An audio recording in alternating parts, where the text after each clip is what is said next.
For now by a man who yesterday was crowned Champion Conditional Jockey, a sparkling season, riding so many winners for a stable that has had just a great time of it, that of Ben Pauling. He is, of course, Luca Morgan. Luca, well done and thanks for coming in.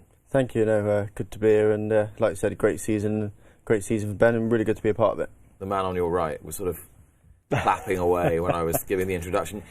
You have, when you've been able to get a bet on, you've made a few quid backing his horses. I've always been a bit of a Ben Pauling fan. I don't know why. He's always been nice to me when he's come on here.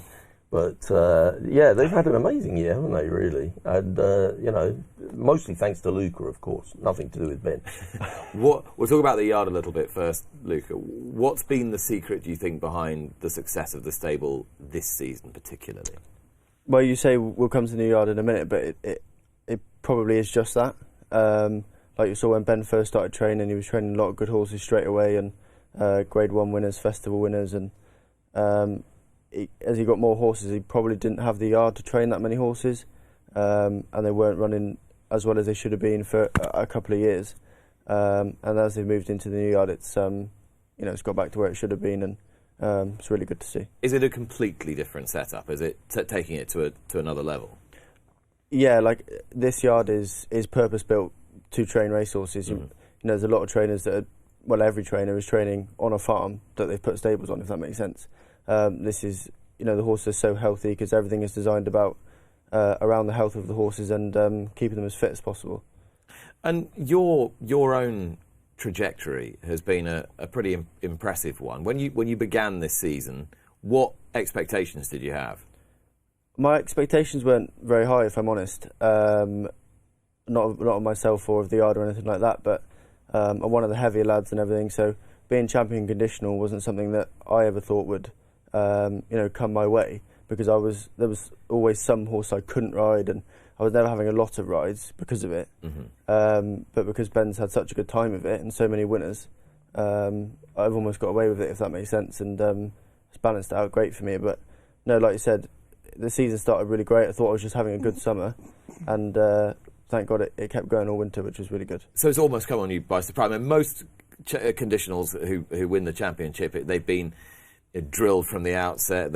In the old days, they'd be with Dave Roberts. He'd have had them X many winners before Christmas, and we're going to win the championship. It's quite refreshing, really. It's all happened incidentally rather than as you've actually gone out there to win this championship. Yeah, and I was kind of in second, leaving the summer into the winter, and we'd almost joke about it in the yard and have a bit of a laugh, and you're catching whoever was in front and what have you, and just every month. Then it got to Christmas and it was a little bit less of a joke, and got to March and it was like, we could probably do this, and I'm so pleased. I mean, it's great for myself, but it's also great for the yard and great for Ben.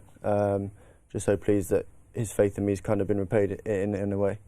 And yesterday you were able to just reflect and enjoy a little bit. How did that feel to sort of receive the congratulation of your peers and of the big crowd at Sandown? Yeah, it was massive. All my family were there, and all of Ben's family were there, and I was just, when you go to an event at a moment like that, and obviously accepting the award and everything like that yesterday, it makes you kind of realise that when you're going out every day, it's bigger than you think, if that makes sense.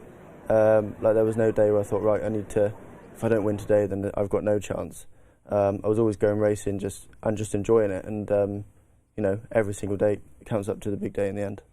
46 winners. You bolted up in the end. Yeah, I'm not sure what. Bolted, hard held, easing down. No, if I can get that next year or 50 next year, I'd be a happy man. So, how do you see the rest of your career playing out? And I ask that advisedly, because people will be thinking, oh, he's only at the beginning of his career, give it a break. But as you said, you're not a really, really light jockey. You're not someone who's going to be putting yourself through several hundred rides a year. How are you going to manage it and curate it? When I turned conditional, I might not have been, but I always felt I was very ready. Did a lot of pony racing and a lot of point-to-pointing, and as I turned conditional and moved to Ben's, I never felt like I wasn't ready to do anything. And my claim is slowly, it took me a while to ride up my claim, and so you built steadily. Yeah, like I've been conditional for 2 or 3 seasons, or maybe even 4, and every year it seems to have got better and better. So I feel like now that I've lost my claim, I'm ready to to ride as a professional, and hopefully I can find my place doing so. Has being a jockey what you always wanted to do? Yeah, big time. So when I was just a little kid, I was just watching horses walk around the village and convinced my mother and father to take me to riding lessons when I was very young, and they kept taking me. And yeah, I could do with a few lessons now, but no, and I never looked back. And since I started pony racing, there was never, could I be a jockey? I just assumed that one day I would. There was no question for me. And you don't know what it was that sparked your interest in the horses in the first place? No, I just enjoy watching them walking around and trotting around the village, and thought I'd fancy to go at that. And thought it looked fun. Yeah, thought it looked fun, and yeah, it's a bit of a laugh. And your brothers followed in your footsteps? Yeah, Bo. Yeah, my brother Bo. He's riding really well at the minute. He's at Ben's, kind of doing what I was doing a few years ago, and it's good because I can see I can kind of see myself from what he's doing wrong or doing right even.